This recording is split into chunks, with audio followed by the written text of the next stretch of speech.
welcome to another edition of Scoreboard, your Tuesday night weekly sports program here on ACTN. It's always a pleasure to be here during the hours of 8 and 9 where we bring you something relevant in sports. Tonight, we're going to be talking boxing. As you know, Trinidad and Tobago, we sent our 8-member team to Guyana for the second edition of the schoolboys and junior championships, and we did pretty well, coming back with 4 gold medals and 4 silver medals.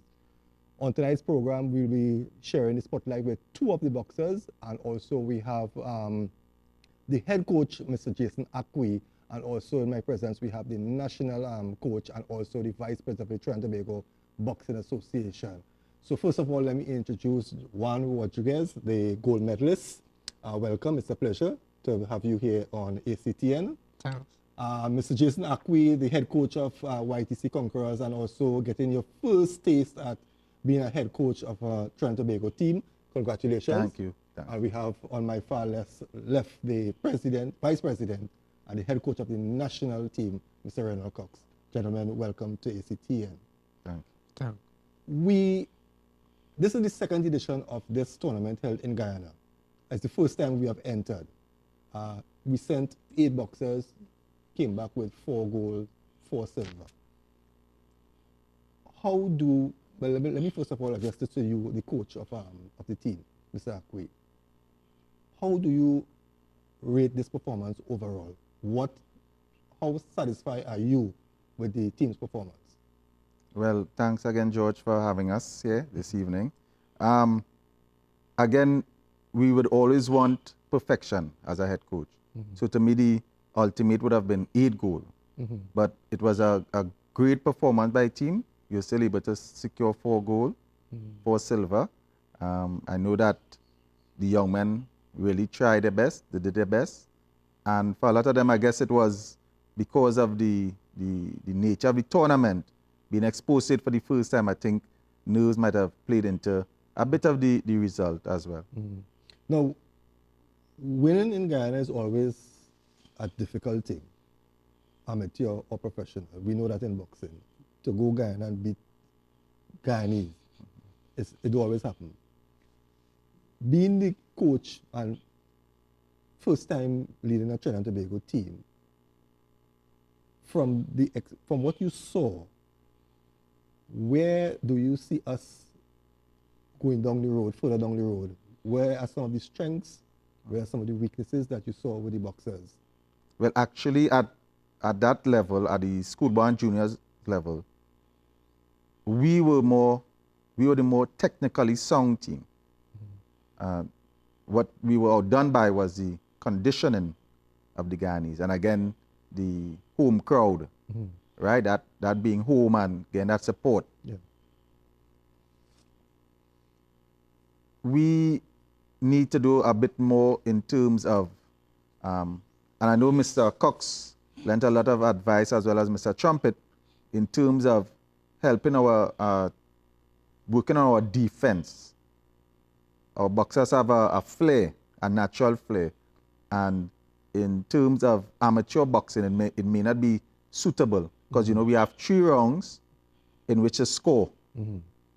And sometimes because of that falter or lack of defense, we tend to leave ourselves exposed to the opponents coming at us. So, for example, the Guyanese boxers, they kept coming. And once you did not have a proper defense, you left yourself exposed, then you would have been subjected to being on the other end of the victory. Okay. Now, I know that some of these guys who went on the trip, they were active in some of the arena events that were staged. Also, there was a short camp for them. Looking back now, are you satisfied with the preparation time that you had, or maybe, as you said, condition-wise, maybe you wanted a bit more, time with them, not dealing with the aspect of the boxing so much, but being that physical? Yes, in retrospect, yes, I would have preferred more time with the boxers collectively to work on that. So that was one of my recommendations going forward, to have the boxers and them in camp for a lengthier time in order to prepare them for tournaments. We go across to Mr. Cox because being the vice president of the association, maybe you may be able to answer these questions. Do you see a need for a strength and conditioning personnel to deal with our boxers? Because if we go back in the past with amateur boxing, after we know in our time when we watching the boxing, after the first round, the second round, the guys were totally exhausted. We have seen a change now. We are seeing the guys going the 3 rounds and, showing, that they can still go a 4th round. But, as Mr. Akwi said, when you step up to a different level, and we were talking about this off camera, when you step up at a different level, competition-wise, then you see the little flaws. Do you, as the vice president and maybe also the national coach, will be advocating to have a strength and conditional person to really get them to that condition? Well, one of the challenges for having that is really that most of the boxers that prepare for the Caribbean schoolboy and junior tournament were more or less trained in their own their local gyms, Okay. and not under a national team umbrella. Under a national team umbrella, we have people who we can bring in and do the strength and conditioning. But once you're at a local gyms, it's very difficult because we have boxers from Sandy Grande side, Separia, and Port of Spain. So it's very difficult to have a strength and conditioning coach going throughout them, and then they're in school. So they most likely training once a week, once a day, 5 days a week, and we have them on the weekends. So most of the weekends we may do stuff with them, but our program over the last 2 or 3 months, as you would know, was fully geared towards boxing. So we had them being very active in the ring, and I think in some way it caused us to leave out some of the strength and conditioning work that we would have done with them. But where we had the technical work, we were really good with that, with the number of bouts that they fought. Because some of the boxers who fought in this tournament actually was in the first year boxing. Okay. So, the amount of fights we had during the period was tremendous for us. Well, as I was mentioning too earlier, because in the past, we used to see a lot of flaws with the boxers. But maybe the last 2 years or so, we have seen the development of young boxers, and we have seen a different approach. We have seen a new breed of young guys who have been coming in. These guys are the ones who are going to take the place of the Michael Alexander and the Nigel Paul and these guys. Looking at what they have done here now, long term, what, as the national coach again and the vice president, because you're sharing 2 caps here tonight, what would you like to implement, to sustain these guys? Because these are the future stars going to be coming to take places now. Right? Is it that you're going to have camps like on a Friday, they get together and they go into camp, and at least you have them over the weekend on a regular basis? I don't know. Well, definitely, these boxers are all a part of our long-term development plan.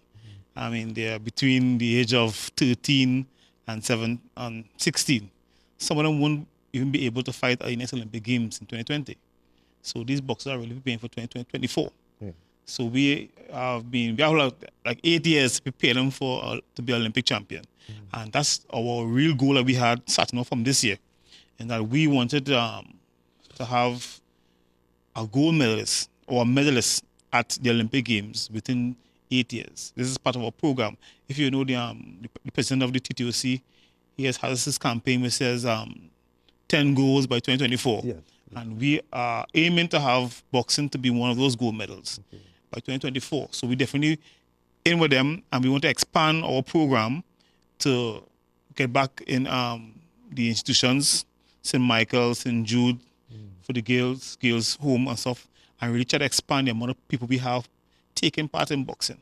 For the boxers we have right now, we want to actually get them in summer camps, get them in Christmas camps. I mean, we try to get them really prepared for tournaments. And I think going to the Caribbean schoolboy tournament was something really good for them, because it was a first for us in Trinidad to send the boxers at the schoolboy level to a tournament outside of Trinidad and Tobago. Yeah. So this gives them the kind of exposure, and they're actually going to meet the boxers that they will need to beat in 4 to 8 years to qualify for Olympic Games.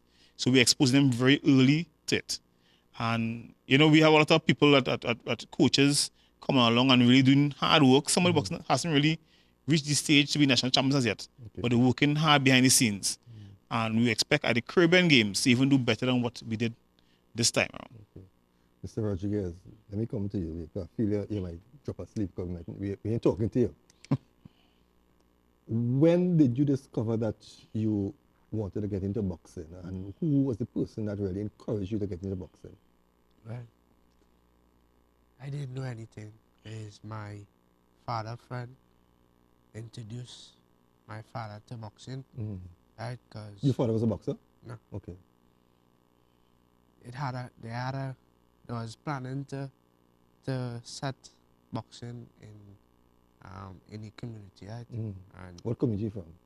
well, I'm from Mangroves, Okay. but the community that I was gonna set the team, it was in Barcelona, right? And Kimberly's her name, and they wanted me to come to try it out. And after that, I wanted to be one. Okay. So this was really your first major boxing event you went to, Yes. right? What was the experience like for you? What did you won the goal, but were you satisfied with your performance, or you felt that you could have done better?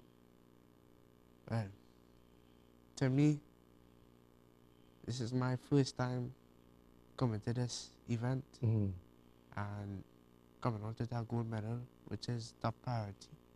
And I hope to do it more and come out with more gold medals.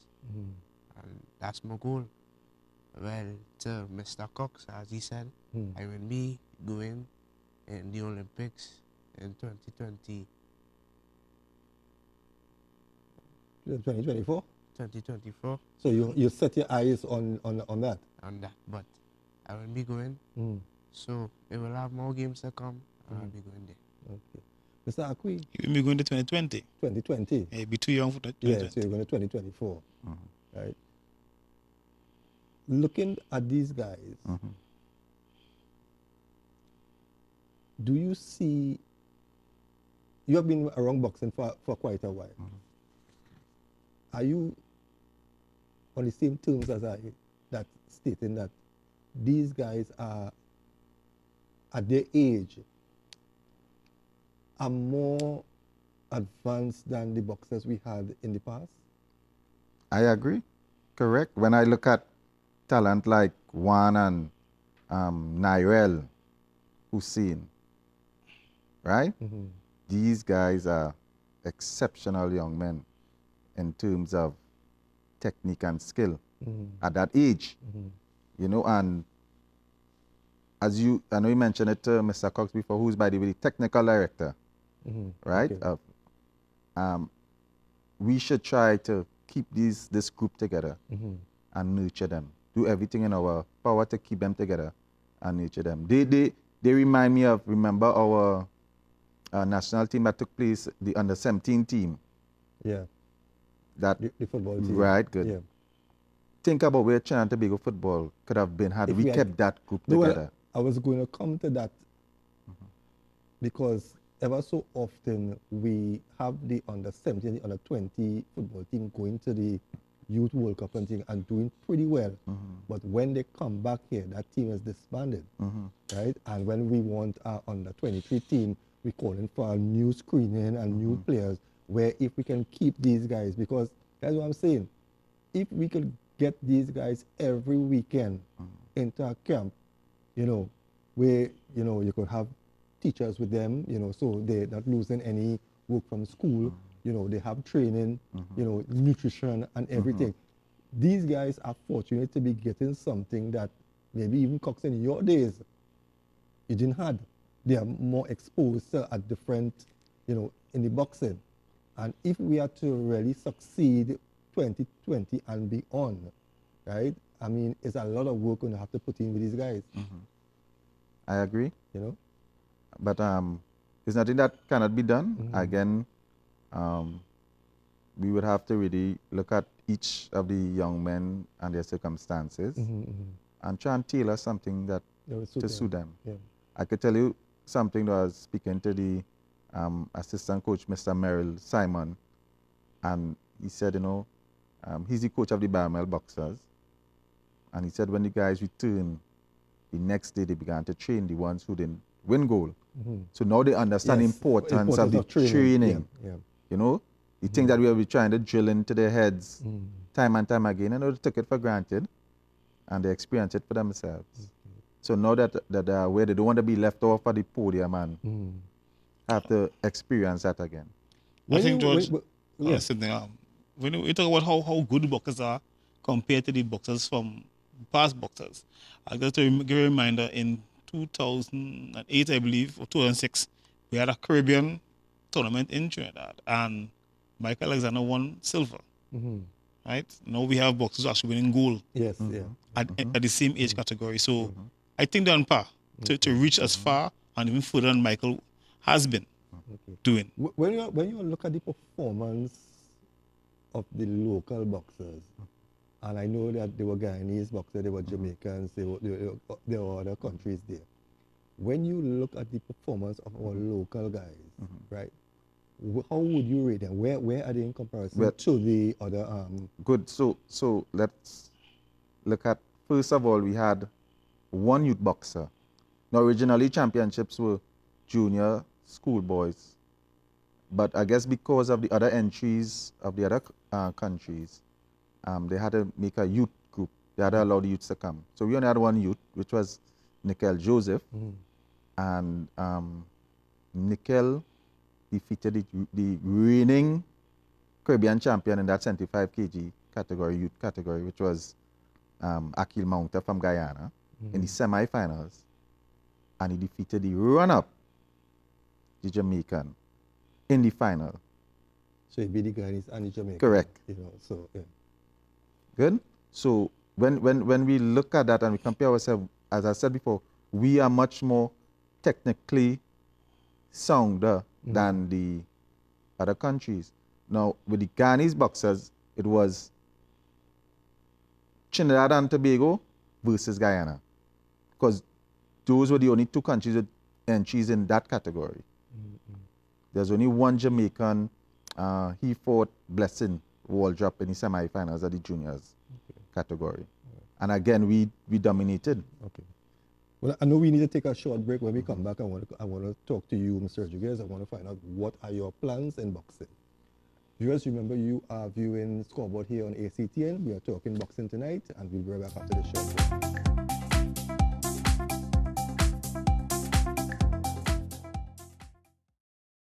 Tiger Tanks Trinidad Unlimited is the premier supplier of logistic cargo carrying equipment to both the energy and non-energy sectors throughout Trinidad and Tobago, the Caribbean and Latin America.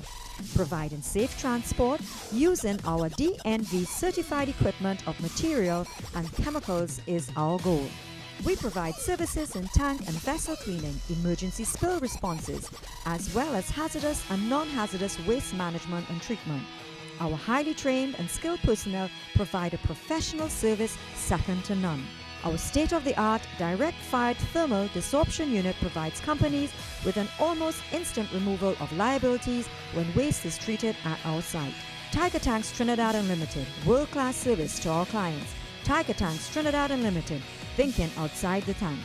For further information, call 868-651-1544 or 1460 or 0130.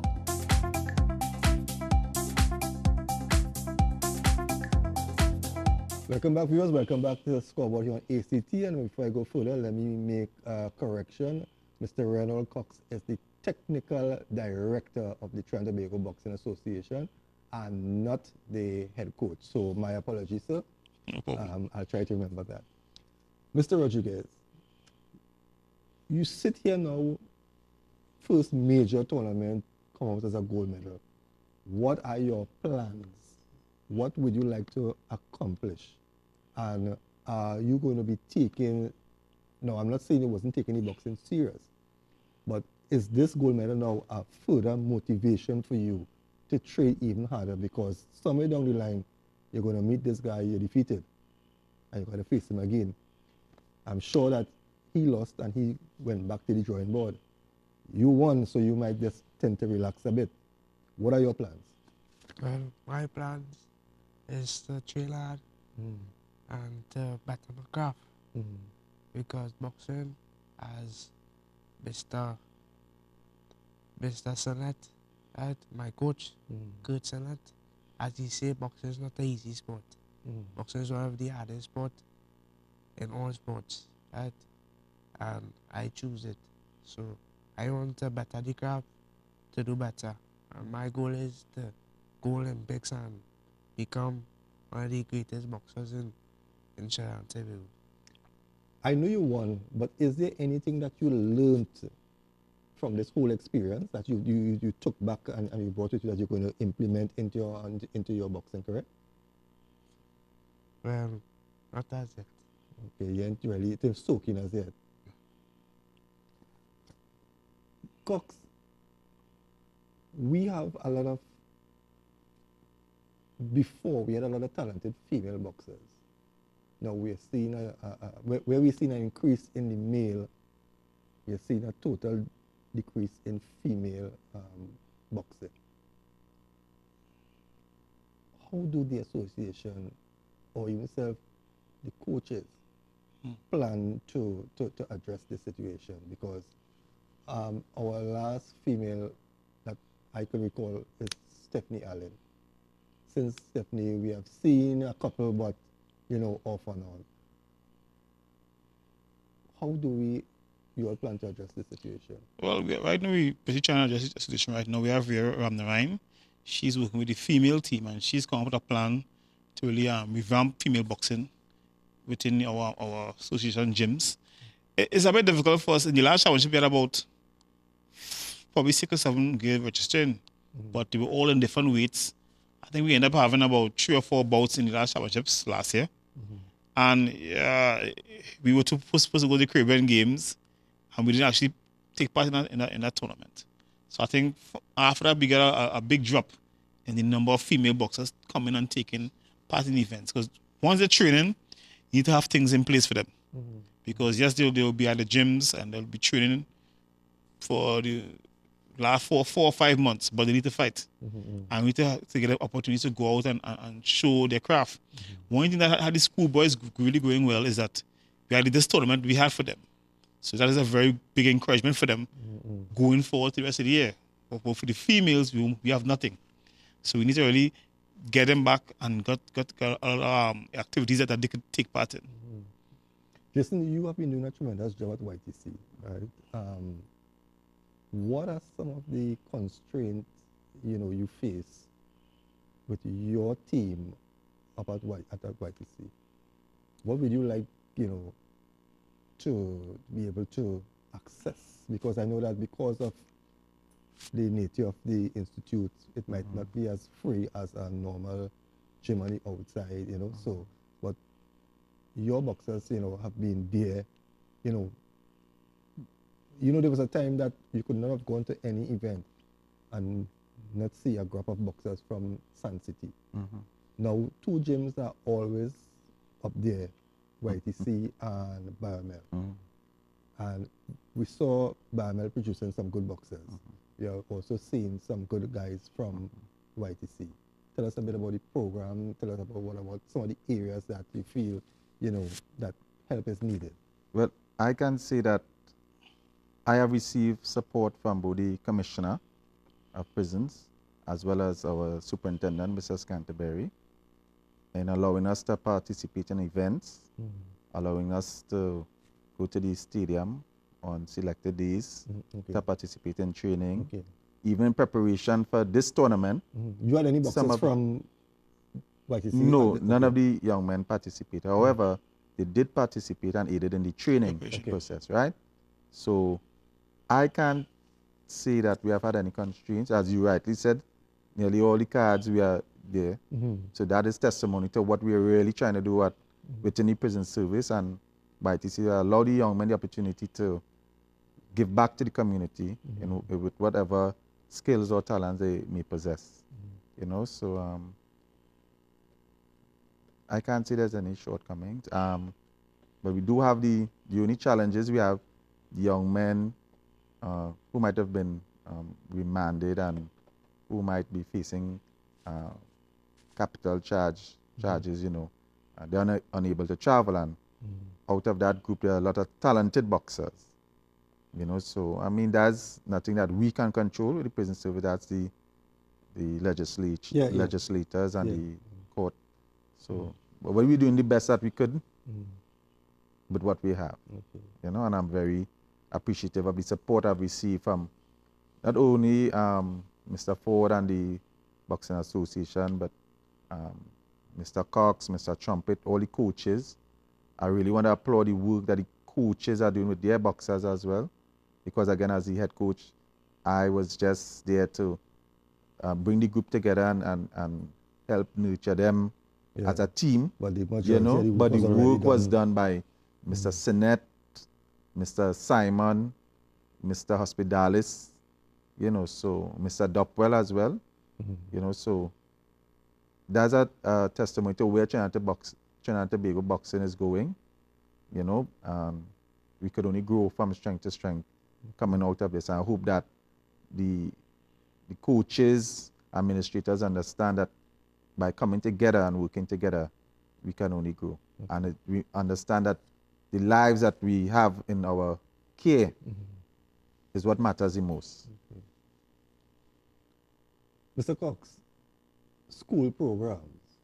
You know, there was a time when the boxing was implemented in schools, but I don't think it's still in the schools. What plans do you all have to take the boxing, you know, to the schools and to the rural communities? Because it's a fact, rural communities have the biggest pool talent. We know that in all sports, rural communities. Well, definitely our school program has suffered over the years because of the lack of funding going towards coaches who actually go into the schools. Because once you want to do a school program, you need to have the coaches to get into the schools, and you need some funding for them. And the lack of funding has made us a bit retarded in terms of not being able to have the kind of program we want. However, we've been working on behind the scenes. We have boxers doing CSEC, and they do boxing as part of it. And just recently, we actually test them for CXC. So we have that going on. Also, we have these schoolboys who are actually in schools. Also, all of their schools are not in the program, but we have them from the schoolboy areas. And we encourage them to actually go to the gyms in their communities, because most of these gyms are in some community. And so the schoolboys will come from that.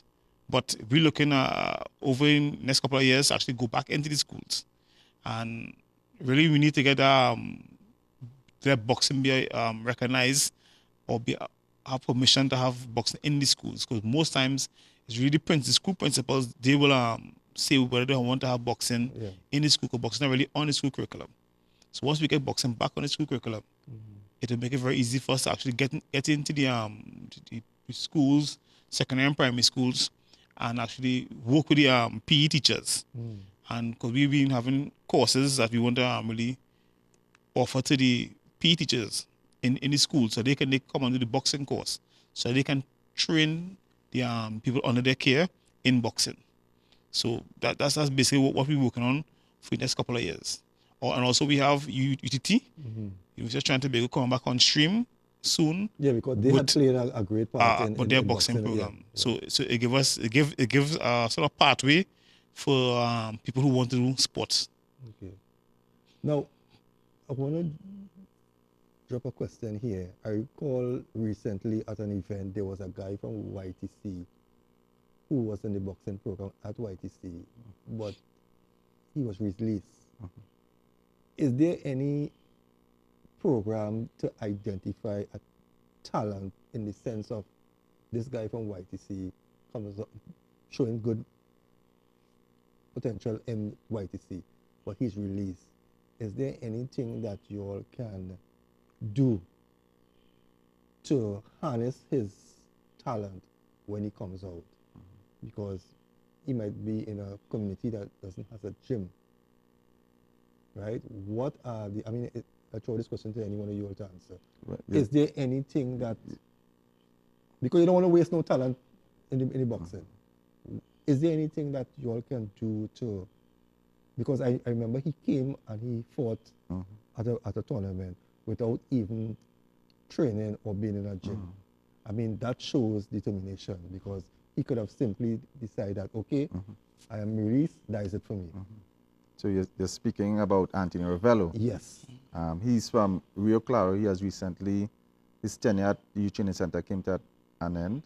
And he's one of those young men that took up boxing at the latter part of his term of incarceration. And as you could see, he did well. He won in his category in the national championships last year. And unfortunately, he resides in Rio Claro. And I'm still in constant communication with him. And what he explains to me is that the gym there is required, he's required to pay to be taught. Okay, whereas, you know. But is this gym affiliated to the association? Not to my knowledge. I don't think it is. I think it's a privately owned gym. And the gentleman said if he wants to learn, if he wants to use the gym, he'd have to pay a fee. Okay. Right? So on his own, you do running, you do shadow boxing. I would tell him, you know, look up at some videos to see what little skills you could acquire. But the challenge is, upon leaving, they leave as adults, they return to their families, and the families, yes, while they might have this interest to continue the sport, there's also a need to provide for themselves as young men. Yeah. And that requires them to go out and seek employment. Sometimes the only available employment might be security, right? Security work, or something that might consume most of their time. So then boxing becomes really secondary and sometimes even tertiary in some instances, right? And you realize that the interest wanes after a while. But perhaps Mr. Cox and they would have something in place for someone like him in the near future if one doesn't already exist. Okay. Is there anything Mr. Cox said? Well, what we're trying to do is really expand the gyms on that side of the country, which we should really lack. I'm talking from like Toko straight down to Muruga, Rio Claro. We really have very little going on in terms of boxing activity. And we need to really get more coaches involved in it. And do we have the coaches, the amount of coaches needed right now? No, we don't. And that's why we need to actually do a coaching course so we can really expand the program. We have the coach, and right now, the coaches are already concentrated in certain areas. We have in Central, we have in like San Fernando, Saparia, and Port of Spain area. But that they really take up, they can say the first half, west, and north and south. But we don't have anything on the east side, except for by Amen Grande, which is still very far from Rio Claro. So we need to really expand and get coaches involved in programs all through the country and also in Tobago. Because one time we had gyms come from Tobago, but now over the last few times, boxing in Tobago it's really going down. Yeah, and with the passing of Mr. Noel, I don't think much is going on in terms of boxing in this style. But how do you all plan to revive boxing in Tobago? Well, we still have the link where we can actually again train someone, and then there were the past boxers who work with Mr. Noel, and they can actually start a new program in this style. It's all about actually getting the coaches truly trained first, because you want to send people out who do represent the sport. Yeah. So we need to get people trained and them to understand what we were looking for, so we can expand our program. The other part is that, really when these boxers, when they leave YTC, they leave, as he says, as an adult. And it's a whole new ball game out there because they have to provide for themselves. And most times the boxing training, it calls for a lot of training for athletes who want to go to the Olympic Games and really make it within boxing. you're talking about training 25 hours per week, right? That's like 2 or 3 times a day, 5 or 6 days per week. And if you work in security, 12 hours or 24 hours, it's very difficult to really get that kind of training done. And then most athletes, they don't get paid for being a national team. They don't get any stipend or so on, and not only in boxing. So it's very difficult for them to actually stay within the sport or choose the sport over their families. But do you think it's a mindset? No, why the reason I'm asking this question is because in the 60s and 70s, you had the Claude Noel, the Michael Paul, Michael Drayton. All these fellows were, I don't think it was at YTC, but they were at St. Michael Home for Boys. In those years, we had less gyms than what we have right now. But these guys, on release, they kept boxing. Do you think it's a mindset with the younger guys now that, yes, they like the sport, they want to do well for the sport, but they're not willing to make that sacrifice? Because I'm sure Michael Paul and these guys would have gone to gyms a lot further off than where they were. Is it? I don't want to say that I don't know too much about in that era. But however, in that time, professional boxing in Trinidad was actually in a much better state than it is right now. Okay. So these boxers who could have came out of the home, they could have continued and get some sort of earnings through a professional boxing career. Because in that time, they didn't really stay amateur very long. Yeah. They turned pro, and they fought a lot of professional fights. So they would have been able to get by with it. I don't know how I can't say it was a lot of money, but the encouragement for our youth now is a lot different because professional boxing is not what it was before. And when you think about what goes to be what a prize fighter will get in Trinidad, it's very little, and it's almost you can't. I mean, if you're a fighter fighting for like $1,500 to $2,000 per fight, I mean, just to prepare for that bout, he's going to spend more. And medical, I mean, it's a lot of money that he's going to put in to prepare himself for the event to get that amount of money. And then could he mind his family in it? It's very rare. On the IBO side, the boxer really, you go into Olympic Games, you go into CAC Commonwealth Games, but you're not getting paid to fight. Right? I don't want to say amateur because we try to drop the word amateur, but so is it that the okay? Let's look at professional is amateur, right? I know they take the word out amateur, but they are amateur. Yeah, because they don't get paid for fighting. They are not supposed to be paid or receive any sort of money or anything like that. Right? Is it? No. Actually, the IBO boxers can receive money, but they're not actually paid to fight. Okay. Because they can receive prize money, they can receive assistance. When we get back, I want to come to that same point that I was going to bring up there. But I know you have to switch with your boxer that's now. Is there anything final comment you would like to make? Anything you would like to say, thank publicly anybody? What do you want to share with us? Well, I want to thank my parents for choosing this sport and being part of this to make me be better at it. I just want to thank them. I want to thank my coach, most important thing, because he trained us so hard, because he wants us to be better people in life. Okay. I just want to say to all athletes out there, if all you know, all you like all the sport, stick with it and try real hard to master the craft. I like how you end that. Viewers, we're going to take a short break. When we come back, we're going to be talking to Edwin Felix, the silver medalist from the tournament. We're going to take a break. We'll be right back.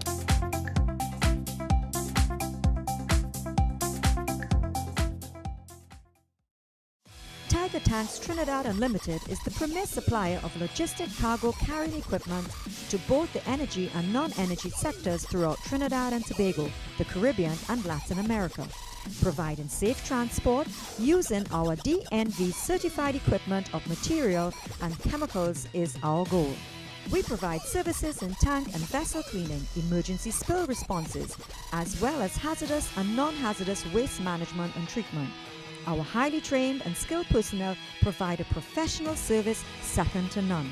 Our state-of-the-art direct-fired thermal desorption unit provides companies with an almost instant removal of liabilities when waste is treated at our site.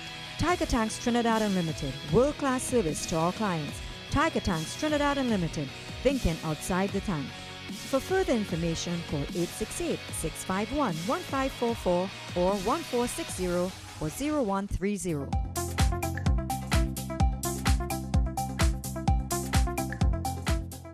Welcome back, viewers. Welcome back to ACTN, and this is Scoreboard. We have joining us Edwin Felix, the silver medalist from the tournament. Tell me about your performance. You didn't get the gold, you got silver. Again, first time, So, what was this experience like for you? My experience was just to go out there to win a gold medal and to come back proud.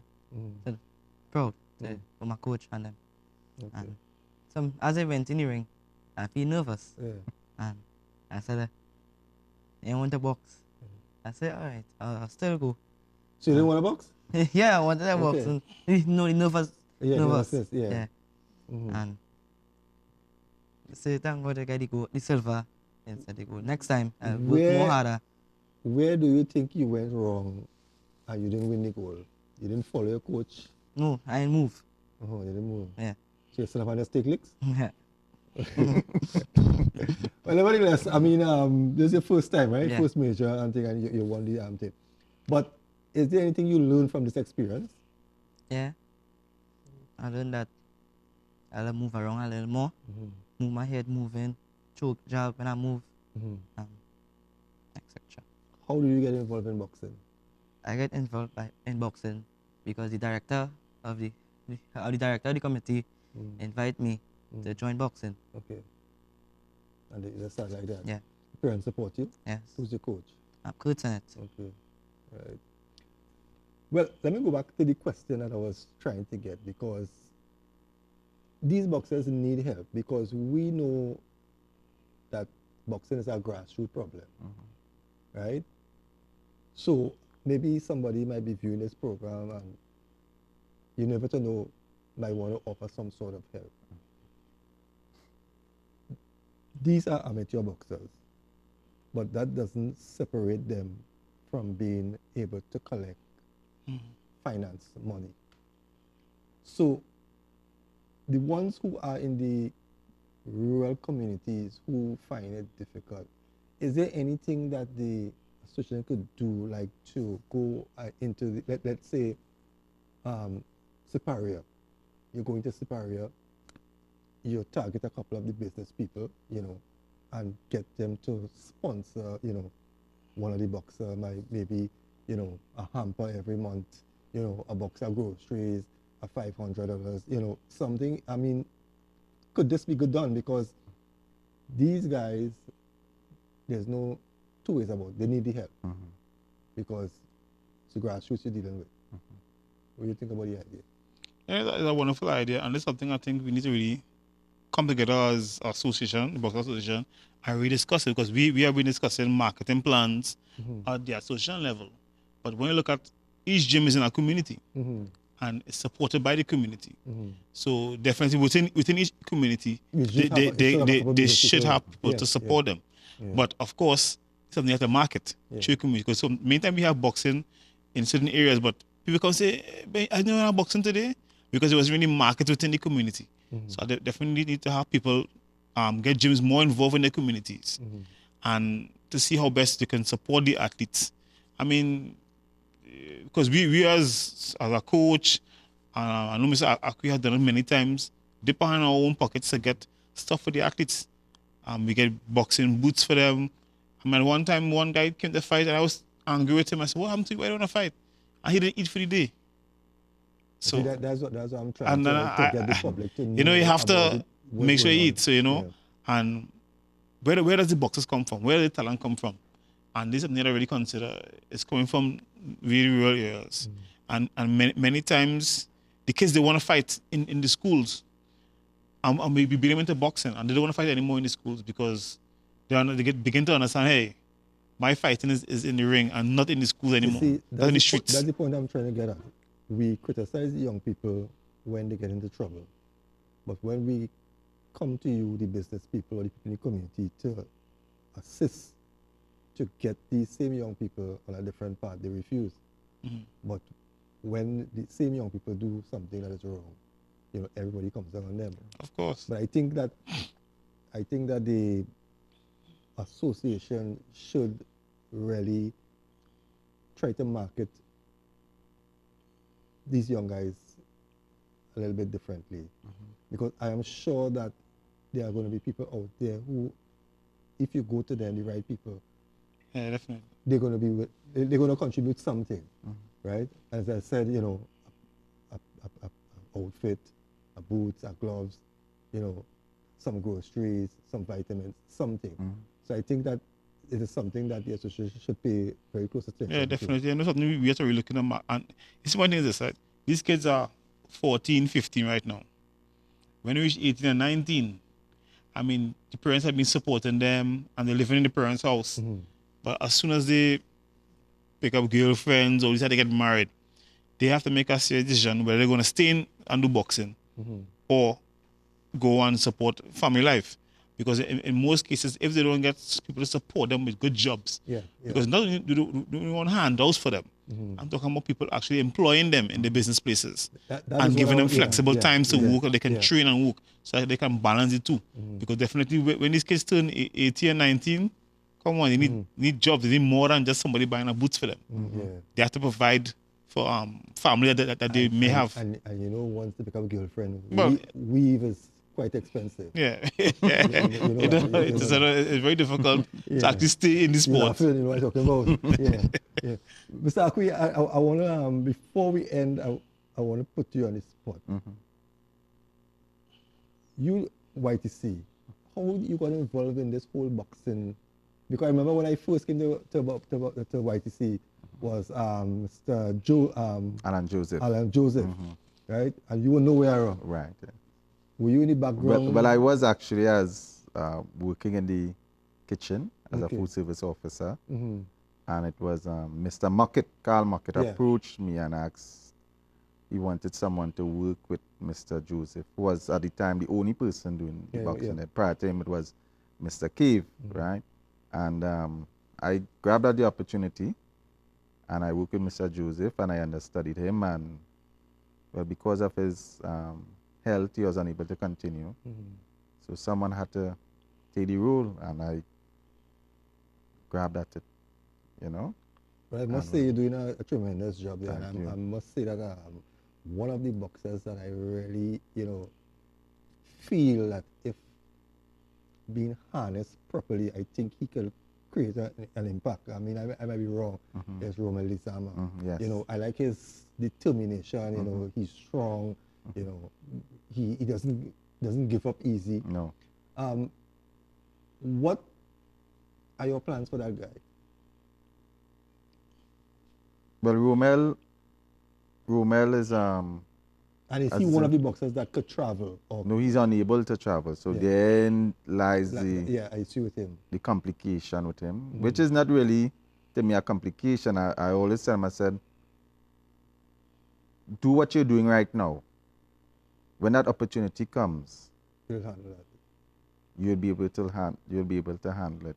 Okay. You know, you'll be able to face what is there. Perhaps God isn't ready for him to be out there as that, but when that time is right, he'll get that opportunity. Okay. You know, Romel, everyone, Mr. Cox and all himself have been asking, you know, they can't wait for Romel to get out of YTC because of the potential that is there. You know, he tends to be fearless. You know, yes, that potential is there, and Romel could go as far as he wants to go.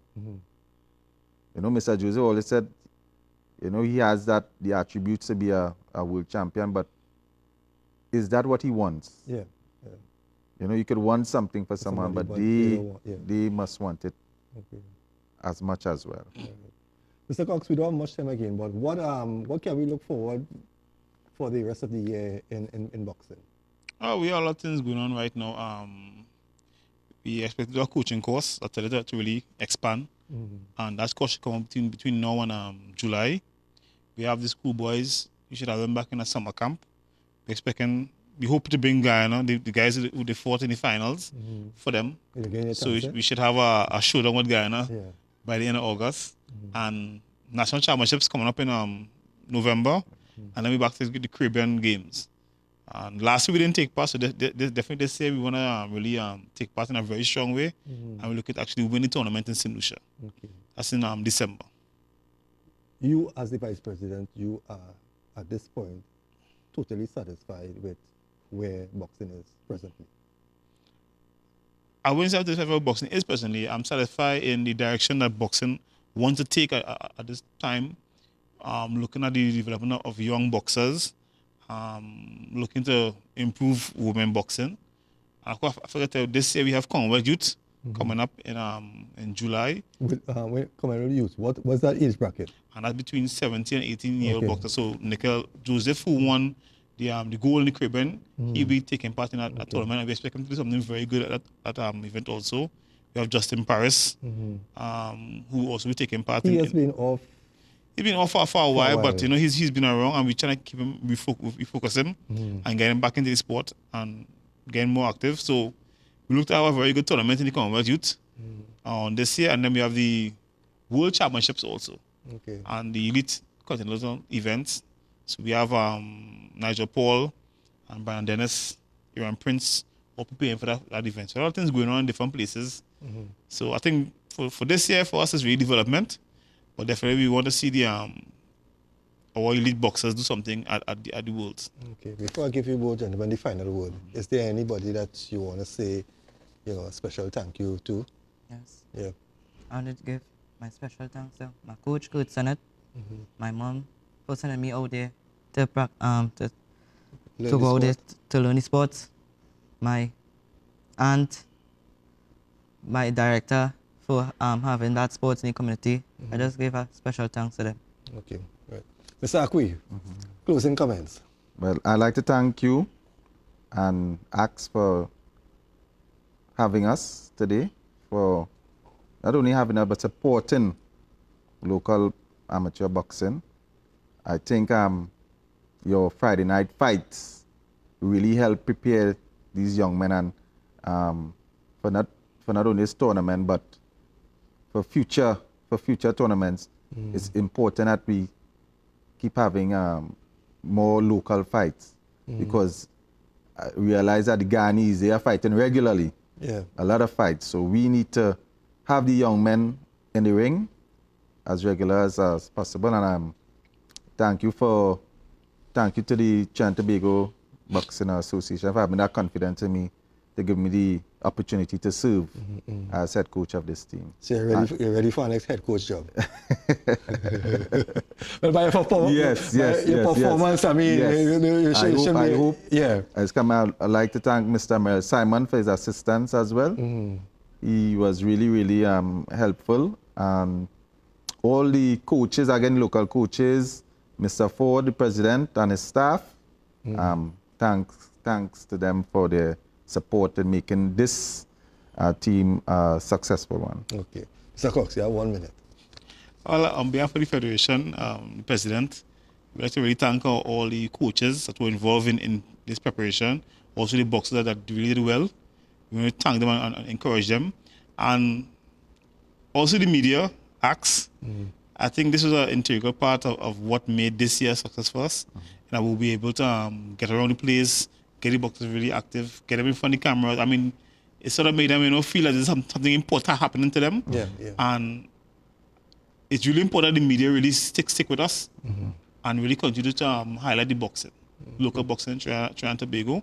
And, through the miniature sports, we were really happy to see the minister come and actually greet the boxers in the airport. Yeah. I think that was really good. And made them feel that, hey, you're doing something for Trinidad and Tobago.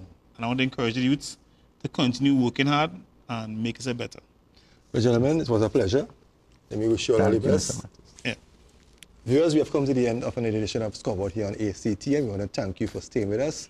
We want to thank my guests, Mr. Reynold Cox, the technical director, Mr. Jason Acquis, the head coach, Juan Rodriguez and Edwin Felix, two of the young boxers. Remember, it was an 8-man team, went up. We returned with 4 goals and 4 silver.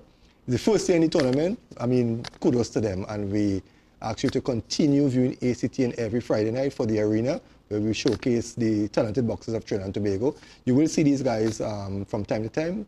And as I said, if you have a business, you want to assist, please assist these young guys. They need your help. Don't wait for when they have gotten all their success, you know, to jump on board and say you want to sponsor because you want to get something from it. It's not like that. Support them from now. They need your support. So again, we thank you. If you missed any part of this program, there's a repeat tomorrow at 1 p.m.